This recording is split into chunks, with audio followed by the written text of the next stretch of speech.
Hello, everybody. This is Xanatrix Sidare, and I am coming to you with some great news. So, here we have the ESA's brief on a recent Supreme Court case and U.S. Court of Appeals case about video games. And it's good. So, according to this little brief here, Uh, the introduction reads, there have been many efforts on the part of state and local legislative bodies to regulate access to games. However, courts, including the U.S. Supreme Court, have ruled 13 times that computer and video games are protected speech, and efforts by these legislative bodies to ban or limit access to the sale of games they find objectionable will inevitably run afoul of the First Amendment of the U.S. Constitution. Everybody knows that the First Amendment is basically the right to free speech, press, etc., etc. So, freedom of expression, y'all. They quote the study from June 2011 and the case, Brown versus Entertainment Merchants Association / the Entertainment Software Association, who is releasing this brief.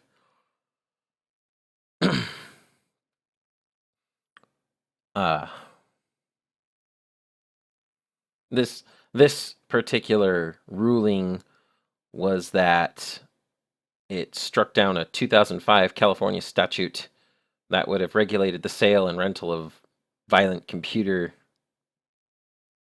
and video games to minors, and rules that games are entitled to the same constitutional protections as books, movies, music, and other forms of artistic expression. Even Justice Antonin Scalia, or however the hell you pronounce his name, says psychological studies purporting to show a connection between exposure to violent video games and harmful effects on children do not prove that such exposure causes minors to act aggressively.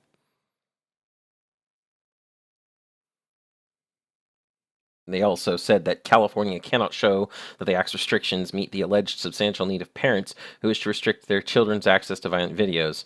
The video game industry's voluntary rating system already accomplishes that to the largest extent, or to a large extent, pardon me.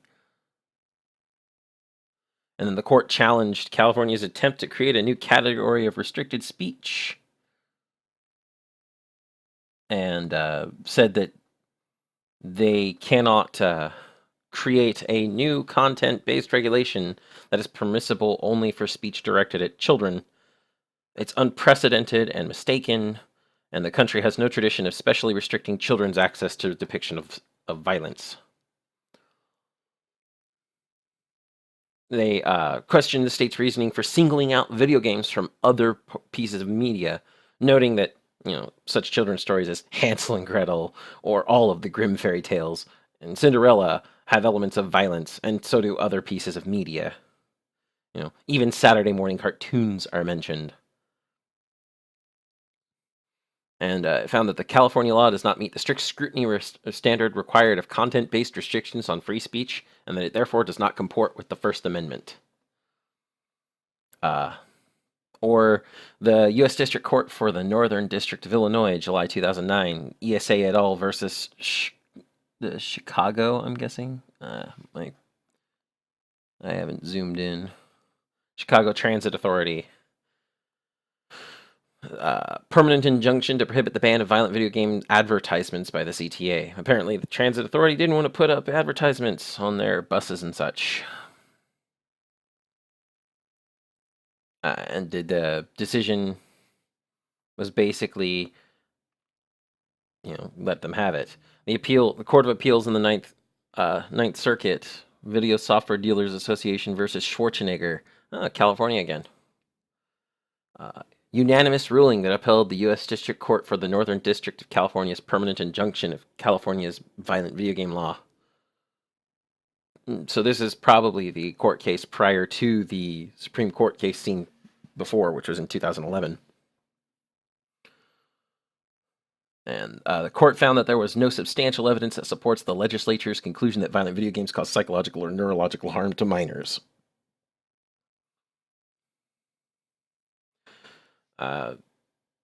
Court of Appeals, 8th Circuit, ESA et al. Versus Swanson et al., March 2008.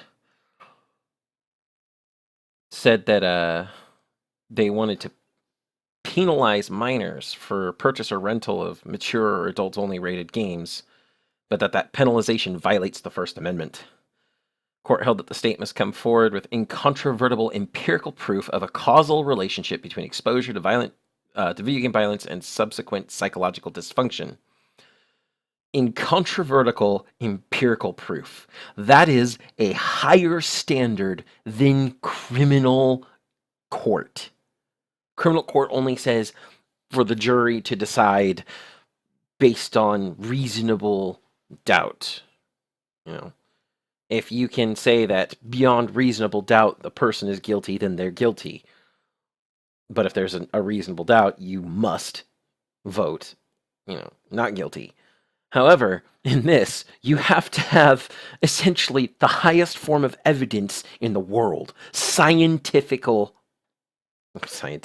I'm losing my words because I'm so excited. Scientific proof. Empirical proof. Incontrovertible. Which is basically like saying you have to have the same amount of proof that the theory of gravity has. Or the same amount of proof that the laws of thermodynamics have behind their definitions. Or the same amount of proof. This is incontrovertible empirical evidence is scientific proof of which there can be no gray area. There has to be proof that, yes, the violence in these games causes increased aggression in these children, and this increased aggression in children causes violence in the real world. And you have to have study after study after study proving A causes B and B causes C. Therefore, A causes C, even though that's technically a syllogism that may not be logically sound. But we'll get into that at some other point. So these are all going back in time. These are all different studies. The ESA release here is actually very well done. This goes all the way back to 2005, 2004, even as early as 2001. And what it's saying is essentially that these cases here incontrovertibly show that there's numerous establishments of precedent showing that there is no way that video games cause violence. Now, what does that mean in the terms of Gamergate? Well, if there's no psychological link between violence and violent video games, then there's no psychological links between sexism and alleged sexist tropes in video games. Now, I'm not going to get into the what's the word I should use here? Controversial definition of sexism that a lot of the critics are using. But ultimately, if psychological changes cannot be proven by the people attempting to get violent video games curtailed since prior to 2000, I mean, this goes all the way back basically to Jack Thompson's time, then it's safe to assume that no such causal links exist for other negative behaviors.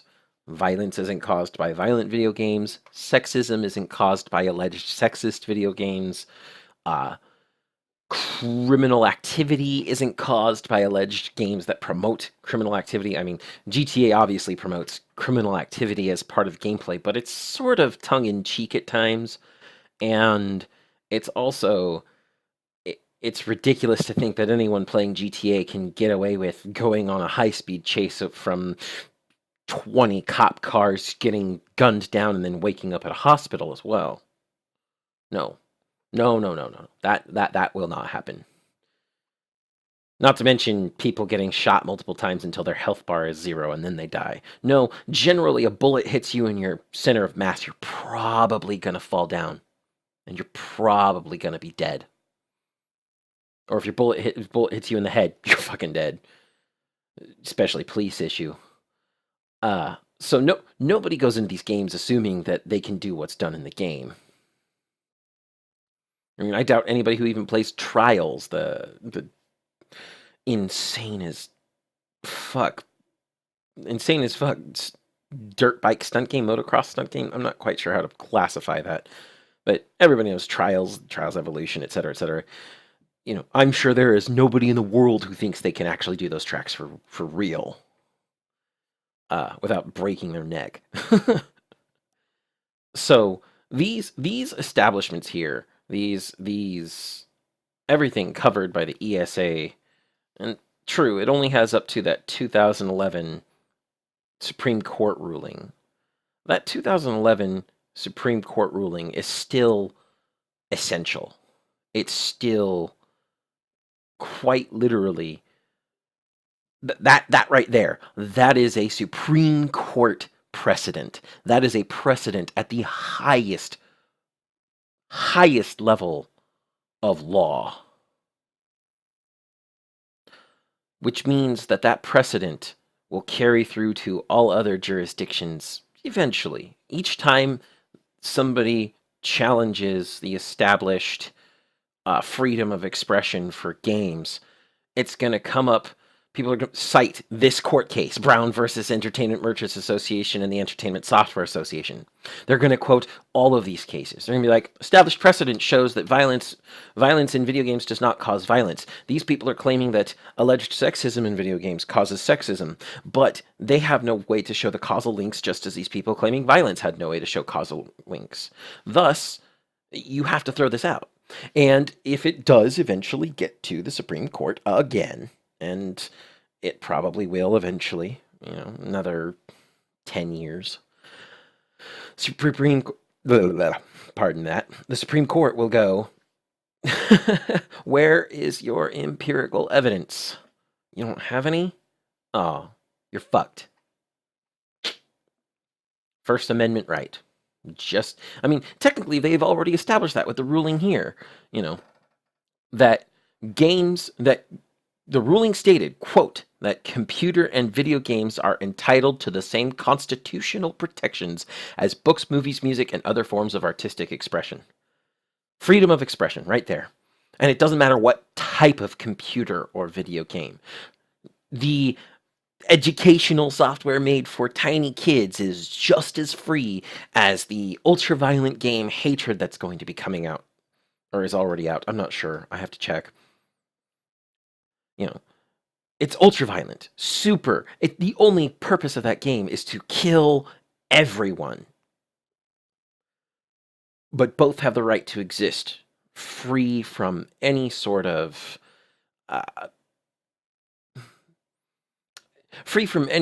curtailing, censorship, abrogation of the rights of these developers. So,